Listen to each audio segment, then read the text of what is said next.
They got less than 20 minutes to get out of that area before I glass the whole damn thing. Sir, we have to give them time to escape. I can't let that thing get off the island. Let's hope your friends can. Hi, my name's Matt Francis and I'm from the Geek Legion of Doom. Today I'm with Jennifer Marshall. Hi. Hi. Thank you so much for having me. It's been a pleasure, or is a pleasure. I'm Jennifer Marshall. How do I explain myself? Navy veteran, sorority girl, rescue dog, aficionado turned actress. Is that good? Just an absolute dream lady then. So, sorority girl, actress, ex-Navy. Crikey. I haven't even done anything which comes close to that. So it's all these things that people think would not go together, and I'm like, no, don't stereotype. Like, you can be anything you want to be. So, like I said, thank you for coming online and chatting to me today. We've done, Leo, my colleague Leo, has done a couple of reviews in films that you're in previously. He has, and it's always funny as an actor you come across these, and I started by watching the ones that I had done, and then the first one that I had done, and then I watched some more of his, and then I subscribed, and then he had posted another one that I did, and it's just fun. It's just fun seeing what other people think and seeing the chatter back and forth on YouTube. Absolutely. I mean, it also gives you, because 90% of what people post on the internet is negative, because that anonymity is a great way to kind of go on and just abuse people. Well, I always think it's funny when people post these really long rants about this sci-fi film. It lacked this, it lacked that, and they just like, and I'm like, really? Do you know what you're getting yourself into? Like, this is a sci-fi film. It's supposed to be campy and fun, and it's something you're supposed to watch with your friends. And this is not deep Shakespeare. And if that's what you're going for, this is not the film. Exactly. And some of the films that I've shot that turned out really beautifully were some of the hardest films to shoot as an actor, that they were not fun to shoot at all. But other films that I've shot, especially sci-fi films, are absolutely hands down the most fun to shoot, because you're not worried about everything being perfect. You're worried about going on set, having fun, and making a product for a certain genre of people. Cool. And sci-fi, we're very lucky that sci-fi has a built-in audience to it. So I think viewers, it would be good if viewers just kind of understood the purpose of different movies and based their reviews accordingly. Absolutely. Yeah, but hey, it is the World Wide Web, and yes, it is, like I said, people can just go on there and say what they feel. But also as well, obviously, because you're doing all these sci-fi movies, you must have met some pretty interesting actors from other mainstream shows. Because I can't remember, was it Age of Tomorrow that you were on there with I think he was a doctor from. Do you know what? I haven't even thought about this. Robert Picardo. That's it. Yeah. So in Age of Tomorrow, the two stars on Age of Tomorrow are Robert Picardo and Kelly Hu, and that was kind of like an odd thing, because as a child I never thought I would be an actor. That's kind of like a ridiculous career that nobody thinks is possible. Yeah, of course, absolutely. Right, nobody says that, and really thinks. Well, that's if you say you're going to be an actor, then everyone says, "Don't bother." Exactly. Go and be yeah, exactly. Let's destroy your dreams instantly. Pretty much. So when I got on set, it was very surreal. It was like, wow, Robert Picardo, I've watched him growing up, and it was just really great. And him and Kelly were absolutely just wonderful people, and that's always nice when you meet people who are at this level, who are actually kind and courteous and just amazing human beings. That's always a nice surprise. I've been very blessed too. It seems like most of the people that I've talked to have just been incredible. And I work on the red carpet for a company called Mingle Media, and I interview a lot of people, when we go to premieres, and 90% of the people are just kind and amazing and wonderful. And then the other 10% I just hope they're having a bad day. Maybe I caught them on an off day. I don't know. Well, I always think it's odd to be rude to strangers, but that's just me. So Yeah. that's maybe my Britishness coming through. So anyway, so I have actually got a few proper questions, which Oh. I know they're nothing too heavy going, I don't think. But if I don't ask you, then my colleague Leo will punch me in the face. So Leo might do a review on you and your interviewing skills if you don't. Exactly, yes. He's going to have a go at me for the lighting anyway. So, so obviously we know that you're in the Navy. Come on and join your fellow man. What made you want to go from being in the Navy to then being an actress? It seems like quite a big. It seems I suppose. improbable Yeah. and not really something that would happen to most people. I actually fell into acting kind of by an accident. I had done musical theater in high school, and then I joined the Navy at 17. I left for boot camp 6 weeks after graduation. And I remember my last year in the Navy, I was walking down by the galley where we eat, and I saw this really colorful poster, and it said, "Can you sing? Can you dance?" And of course, like, my singing and dancing was not great, but at a naive 22, you're like, "Oh, of course I can."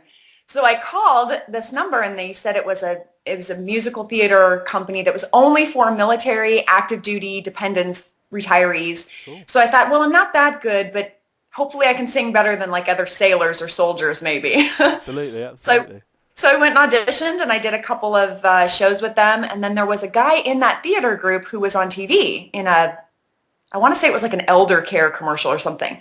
And I said, "Dave," I said, "how'd you get to be on TV? That's so cool." And he said, "Oh, I take acting classes at this place in Norfolk, Virginia." And so I signed up for the class, and I booked my first job within 2 weeks of being in that class. Awesome. Yeah, it's just been nonstop ever since then. I've been incredibly blessed. Yeah, absolutely. So I actually watched a few of your ads actually, because I thought, well, I can look at the other stuff, but let's have a look at the ads. So you're brilliant. I would buy. I've done a ton. Commercials can pay an actor's mortgage, let me tell you. Absolutely. And it's cool, like, as an actor, if they want to pay you to be the face of their company. I know a lot of actors are like, "I don't like to do that. I only want to do TV or film."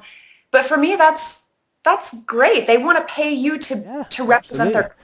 I mean, it's incredible, isn't it? So yeah, and let's not make two bones about it. I as a general public kind of guy who has my own job, that's exactly what I do every day. I'm the face of my company, so it's no different to anything else that anyone else is doing. And if you feel that you've got to be stuck up about doing commercials, it's just ridiculous, because you're always the face of your organisation, aren't you? Of course. You're so nice looking that they've actually given you a job to be the actual face. Yeah, exactly. So that it is a compliment, a massive compliment. So Of course.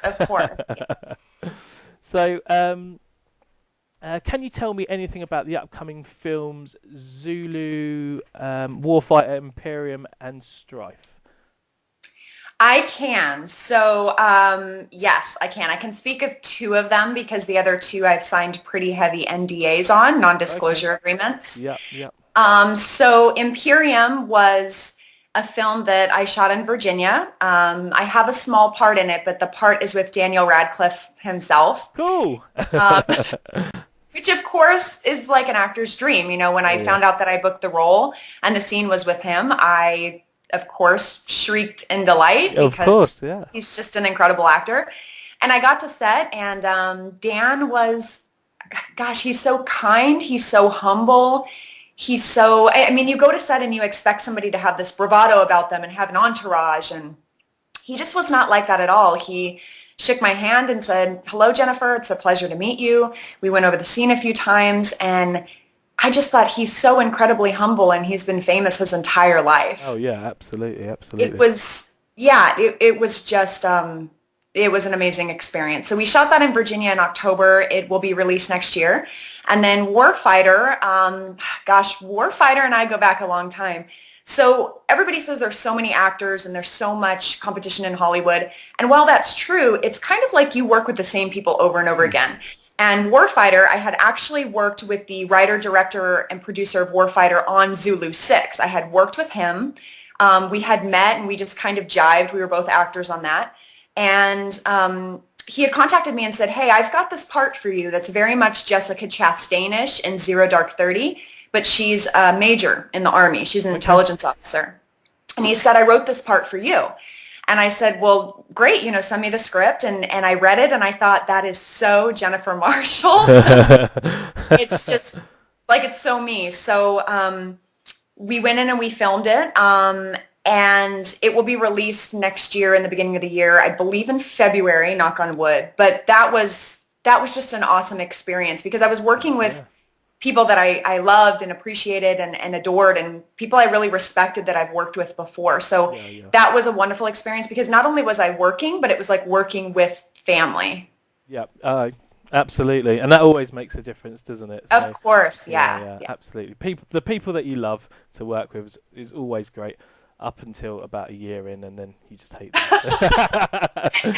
well, thankfully we shot it pretty quickly. So I was just impressed with how they pulled this off because everybody in Hollywood talks about we're going to make movies and really like 3% of people do it. So the fact that it was just nose to the grindstone and it was, sometimes it was guerrilla style shooting. Like, you just do what you can because you don't have a huge studio behind you. Yeah. But I loved every minute of working on that film and Jerry's a dear friend of mine. I can't say enough good things about Jerry or his wife, Cody. I love them both. That's very sweet. That's very nice to hear as well. So, obviously, what projects, moving into the future, would you like to get involved in? Because actually, going through your, your IMDb and looking at your ads, you're actually, pretty high profile, really. But it's just what do you want to do in terms of, kind of a big project? Obviously, you've got your things like your superhero movies, and is there anything that you... Well, I can tell you that I grew up watching soap operas. My mother would set the VCR and she would record All My Children, General Hospital, and One Life to Live, and I would come home at 8 years old and watch 3 hours of soap operas. I do not recommend that for your children. It's probably not healthy. Grow up thinking people come back from the dead and have like 85 children with different people and they have a secret twin and all of this stuff. But I actually did 3 days on a soap opera this year, and I signed a non-disclosure agreement, so I can't say which one or which role until it comes out. But I loved working. I did an episode of General Hospital last year, and then I did 3 episodes of this particular soap opera this year and a different soap opera. And I just absolutely love how it's a family there.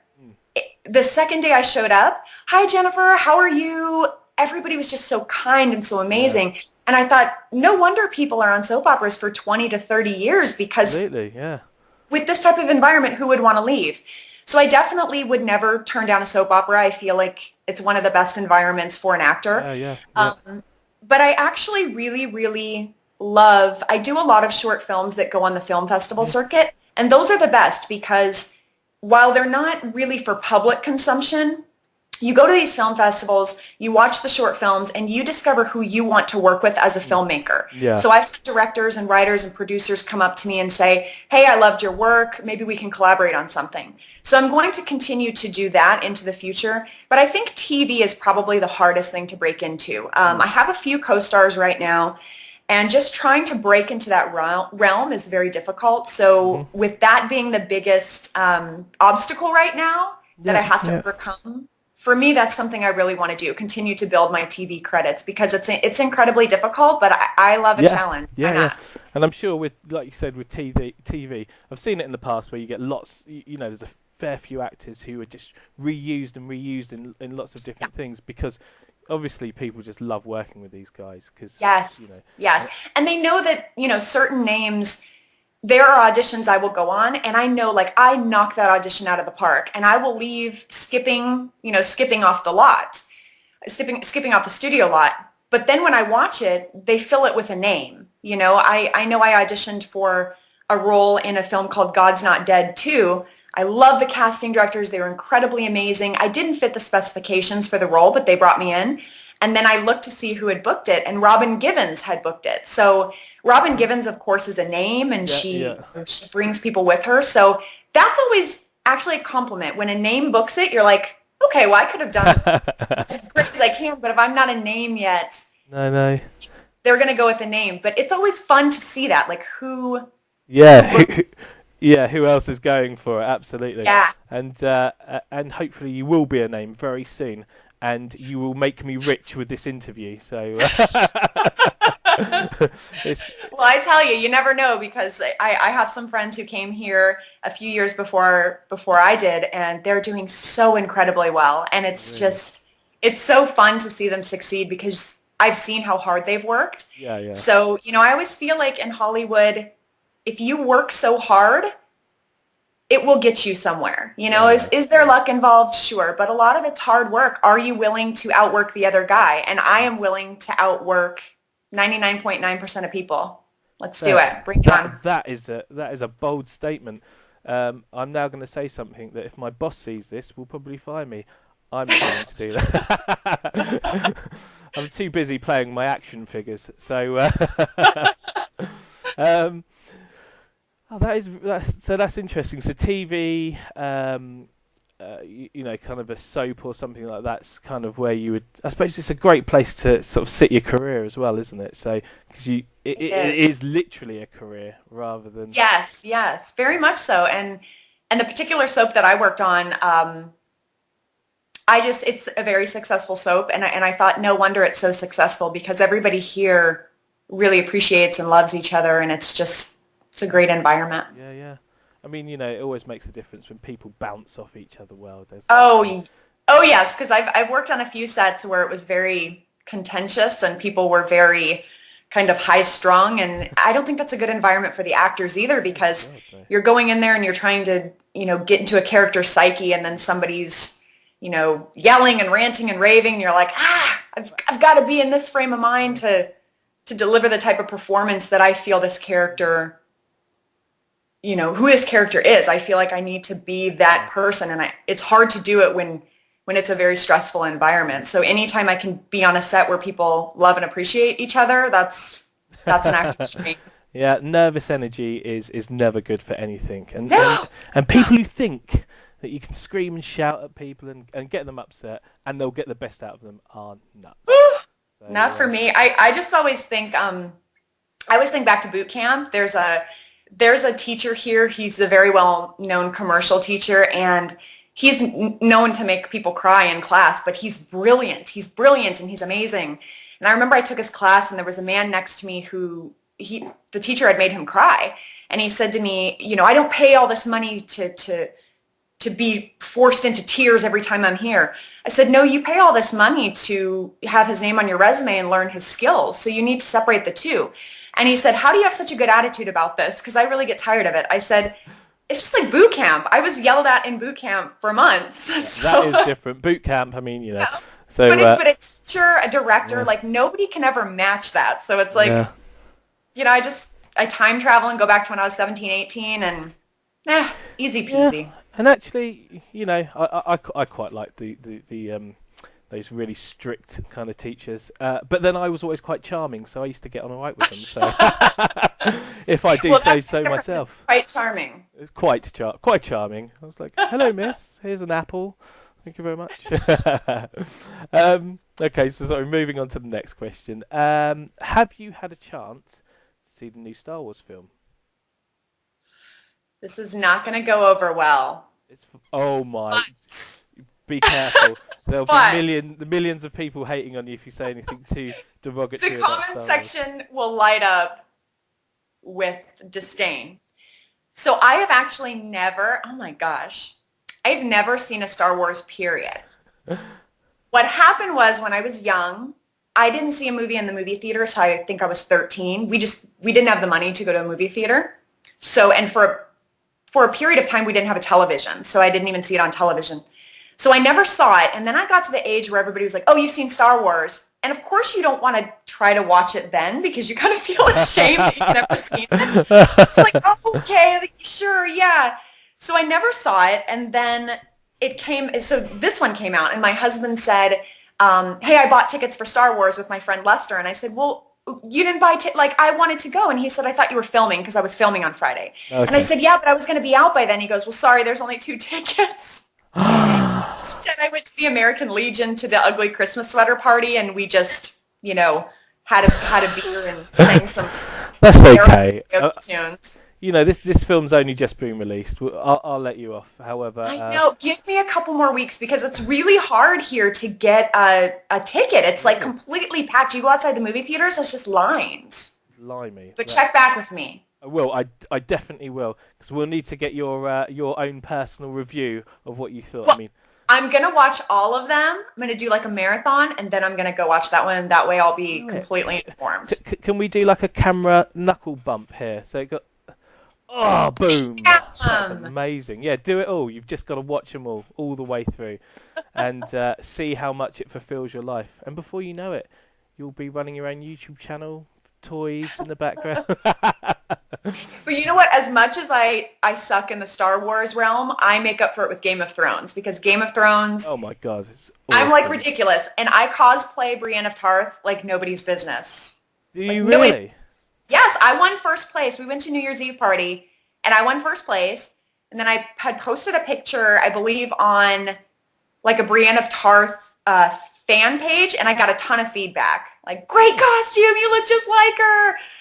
So I make up for it in other ways. That is awesome. I hope.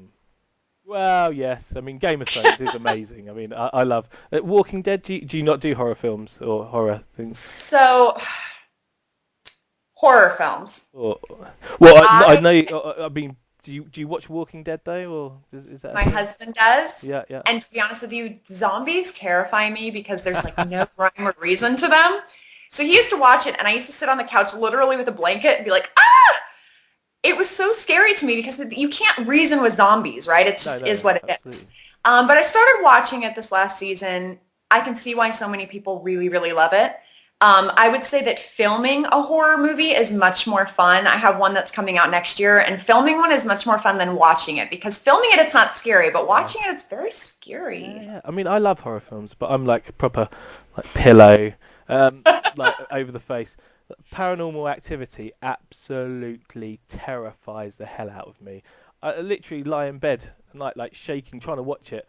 I've watched them all, but I was like traumatized for quite some time afterwards. I know, it's so scary. And the thing I hate about horror movies, which you don't get when you're filming them, is the moment where the music's coming and then something jumps out. Yeah. I swear that's going to give me like a literal heart attack one of these days. But when you're filming it, you never have that. The director just says, okay, and something comes out, and then they'll make a noise, and then you react. So it comes across as super scary on camera, but when you're filming it, it's just kind of like, Oh my God. Have you ever been to one of those like walk around, kind of, what do? They do like themed walk through, I don't know, they're like a ride, but you just walk through it, and it's like in a horror kind of setting.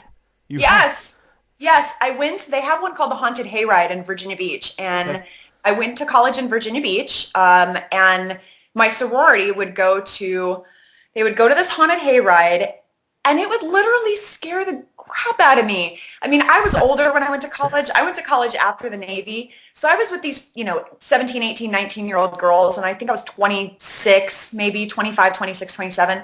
And it would scare me, and they would look to me like as the older sister, as like the mama bear, like, oh, and please don't look to me. I'm terrified. Like, I'm literally terrified. In the haunted hayride, people hid behind me because I'm 5'11", so I'm a pretty big girl. Yeah. But I was like, no, please, like, don't mistake that for me not being scared. Sheer size has nothing to do with my terror level. Exactly. Either that, or they thought, you pass out and you fall on them. You can, you've got height, you can probably knock out a few. I've certainly got weight that could probably flatten somebody as well. You know what? And I think my biggest problem with those things is my natural inclination. Like, what is it? It's like fight, flight, or freeze is what normal people do. My natural inclination is to fight. So if somebody comes up to me and scares me, I want to, come back and punch them in the face. Yeah, and I'm the same. I said, I don't.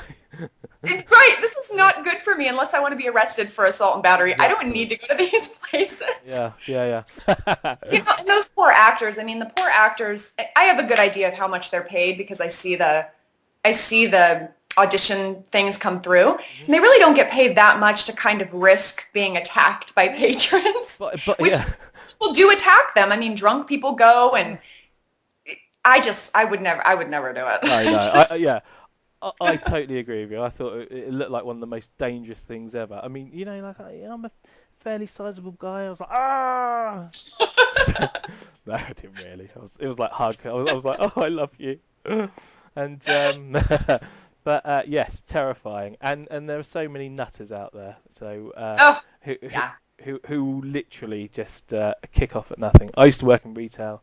It's attacked by a customer every weekend. That could be because I'm annoying. So, so right. So we digress massively. I'm enjoying this. I'm really We did. Yeah. We went from Walking Dead, and it all went downhill from there. Yeah. Zombies are definitely a no-no. So just going back to the new Star Wars film, and this is probably another question that's probably been retread a few times with you, but I personally think that Rey in the new Star Wars film is an excellent example of how a woman can be tough without being macho, and kind of all those things. I mean, if you look at I don't know, Sarah Connor in Terminator or something, she's basically it's a guy's script almost written for a woman, and the only bit which kind of talks about her in a sort of her femininity is the fact that she has this kid called John Connor. There's so many other examples of that. I mean, what are your thoughts of kind of the portrayal in women in movies now? So, because it changes, doesn't it? It does, and I feel like I had read somewhere that Emily Blunt in Sicario, her character was originally male. And I had read that Angelina Jolie's character in Salt was originally male, that it was originally offered to Tom Cruise in the beginning. Yeah. So I love actresses like that who are kind of paving the way for other women to play these tough, strong roles without being overly macho. I feel like change always starts at the top with those actors who are in a position to make a change. But it's, it is disheartening. I see a lot of casting notices where they kind of relegate the female to, must be busty, must, just kind of empty, vapid characters, but they look good. So I'm a big proponent for, strong, powerful women in these roles, because I feel like women have such an interesting dynamic, and women clearly are very strong. I mean, we give birth to the next generation of children. Absolutely. I don't know many men. No, you're right. Many men who would be willing to do something like that. So I feel like women are very strong. I feel like it is headed in a better direction than it has been. But even, I experience it a lot. I'll go into audition for something and they'll say, we want former military, we want former police officers, we want somebody with that command presence. And I will go in and I hear time and time again, you don't really match what we're looking for. You don't look like you were in the Navy. You don't look like you would be this person. And what I kindly explain to everybody is the military is merely a slice of the general population. So not everybody is going to look like G.I. Jane. Not everybody. I actually had a casting director tell me, I said, well, what did you think, what do you think a sailor or a soldier should look like? And she said, honestly, more butchy is what she said to me. Really? And that was kind of disheartening, because when somebody tells you that you're supposed to look a certain way, as a veteran, I served my country and I know that this is how I look and I served. So it's been difficult, because when you're called in to audition for these things and they say, well, thank you for your service, but you just don't look like what we're looking for. I do try to kindly educate as many people as I can, but at the end of the day, it's casting. They have a preconceived notion of what you're supposed to look like.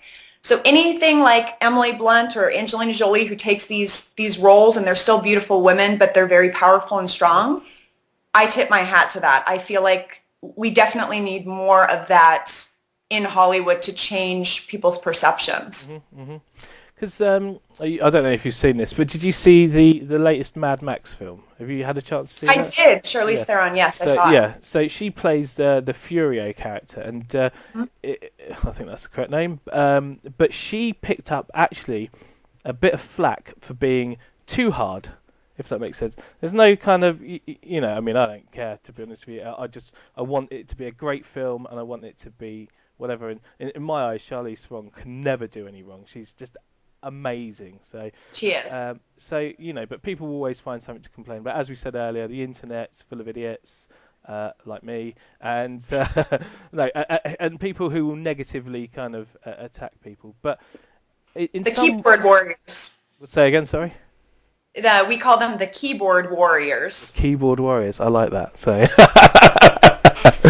yeah. So I'm in my mom's basement behind this keyboard, so watch out. I'll skewer you online. and this isn't my mum's basement. This is definitely the study in the house that I own, by the way. Thank you for clarifying. I wasn't sure. Yeah, what's that, Mum? Tea? No, I'm joking. I taught in Uganda in 2013 and then 2014. I taught in an orphanage, and I'm going back next year. And then I run an organization called Veterans in Film and Television, which is military veterans. Yeah. And then Pinups for Vets. I'm an ambassador for Pinups for Vets. I missed February 2015, and that is near your... Yeah. Pin-ups. Pinups for Vets. 2015. Check it out on Facebook. I think we have 235,000 followers. Blimey, right. But Pinups for Vets is like one of my favorite charities of all time, because we get to dress up like World War II era bomber girls and go visit veterans and just, brighten people's days. And what could be better than that? Well, I think I've taken up way too much of your time now, and I really appreciate it, and I'd love to be able to come on and have a chat with you again after your next films, and see what's going on, and just keep us up to date on everything that's happening, and I suppose that's it. Oh, I will, and thank you so I much for your time. Such a pleasure to talk to you, and I love the reviews. Keep them coming. Yes. Everybody should subscribe if they haven't already. Totally. Well done. You're doing a way better job at promoting this channel. You like that? I did, Subscribe. Subscribe or a kitten dies, people. Do it.